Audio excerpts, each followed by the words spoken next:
নমস্কাৰ প্ৰিয় দৰ্শক, আজি ৰাতিৰ সাঁজত কি বনাম জানেনে?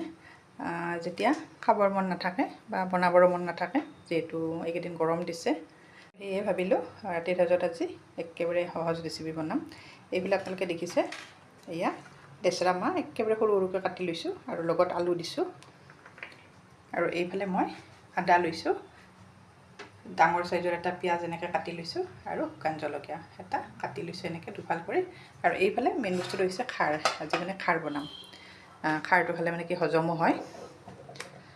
প্ৰথমতে মই শুকান জলকীয়া দুটা দি দিছোঁ।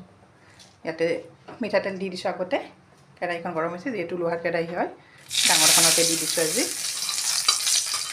আপোনালোকে এই ৰেচিপিটো কোনে কোনে ভাল পায় জনাবচোন। আৰু এনেকৈ বনালে মানে কি হয়, খাবৰ মন নাথাকিলেও ভাতখিনি খুব ধুনীয়াকৈ খাব পাৰি। কিমান আৰু ভাজা খাম নহয় জানো? লেচেৰা মাহটো পিঁয়াজখিনি দি দিছোঁ,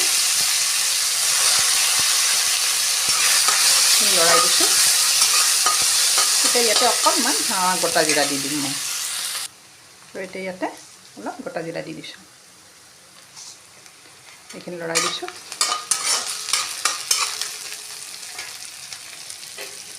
নিমখ অকণমান দি দিছোঁ, প্ৰয়োজন হ'লে আৰু দিম। পিঁয়াজখিনি মোৰ কালাৰটো চেঞ্জ হ'ব ধৰিছে।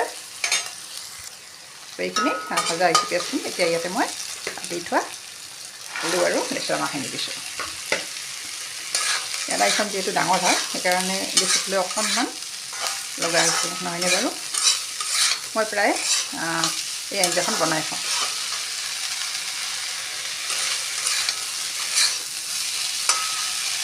এনেকৈ 1 মিনিটমান সময় ভাজি লওঁ। আৰু তাৰপিছত মই আদা আৰু খাৰখিনি দি দিম, তেতিয়া সোনকালে সিজি যায়।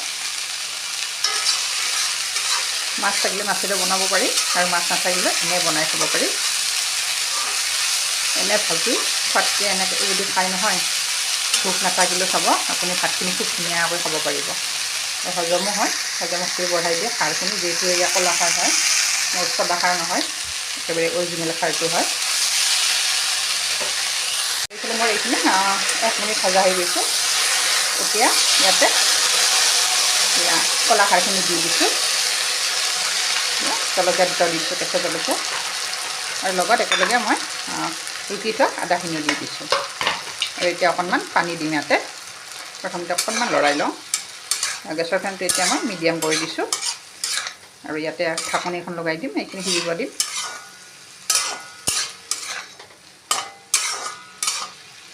এতিয়া পানী এড কৰি দিম। এয়া বাতিটোৰে এবাতি দিছোঁ, আৰু অলপ দি দিম, যিহেতু আলু আছে এইখিনি সিজিব লাগিব। এয়া দুবাতি দিছোঁ। আৰু এতিয়া মই গেছৰ ফ্লেমটো অকণমান বঢ়াই দিছোঁ, দি ঢাকনিখন লগাই দিম। যিহেতু খাৰ দিছোঁ, সোনকালে এইখিনি সিজি যাব। এয়া ঢাকনি লগাই দিছোঁ। 5 মিনিটমান মই এনেকৈ ৰাখি দিম, আৰু তাৰপিছত আপোনালোকক দেখাম। হৈ যাব মোৰ 5 মিনিট হৈছে মোৰ। এতিয়া চাই লওঁ এইখিনি, পানীখিনি কমি গৈছে। চাওকচোন, সিজি গৈছে এইখিনি। এয়া চাওক, লেচেৰা মাহখিনিও সিজিছে আৰু আলুখিনিও সিজি গৈছে। যিহেতু লেচেৰা মাহখিনি কোমল হয়, আগতে সিজি যায়। এয়া চাওক, আলুখিনিও ধুনীয়াকৈ সিজি গৈছে। ইয়াতে আৰু বেলেগ মছলা এড নকৰোঁ। ইয়াত মই হালধি দিয়া নাই, আপোনালোকে ইচ্ছা কৰিলে অকণমান দিবও পাৰে। যিহেতু ৰাতি বনাইছোঁ, কালাৰটো অকণমান বেলেগ হ'লেও কথা নাই, যিহেতু নিজে ঘৰতে খাম। আপোনালোকে যদি এনেকৈ বনাই পোৱা নাই, যিসকলে বনাই পাইছে জানে, কিন্তু যিসকলে বনাই পোৱা নাই, আপোনালোকে এনেকৈ বনাই কেতিয়াবা খাবচোন। ৰাতিৰ সাঁজত বা দুপৰীয়া খাব পাৰে, ভোক নাথাকিলে। ভোকৰ ৰুচিটো বঢ়াই দিয়ে আৰু হজম হয়। এয়া চাওক, এইখিনি হৈ গৈছে। জলকীয়াটো নিজৰ মতে দিব, আৰু নিমখ নিজৰ প্ৰয়োজন অনুসৰি দিব। খুব ধুনীয়া এটা বনাইছে। এয়া চাওক, মই প্ৰায়ে এই আঞ্জাখন বনাই থাকোঁ, আৰু বহুত বেছি ভাল লাগে খাই। খাবৰ মন নাথাকিলেও এইখিনি বনালে ভাতখিনি খুব ধুনীয়াকৈ খাব পাৰি। আৰু ইয়াৰ লগত অলপ ভাজি হ'লে হৈ যায়। আৰু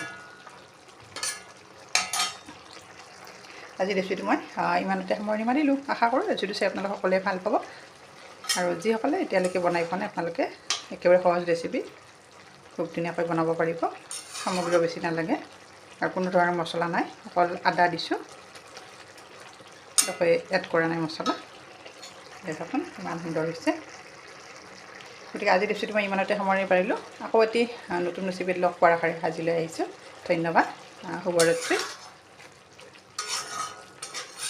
আপোনালোকে বনাই খাই কেনেকুৱা পায় মোলৈ কমেণ্ট বক্সত কমেণ্ট কৰিবলৈ নাপাহৰিব। আৰু যদিহে ভিডিঅ'টো চাই ভাল পাইছে তেতিয়াহ'লে সুন্দৰ এটা কমেণ্ট আগবঢ়াব।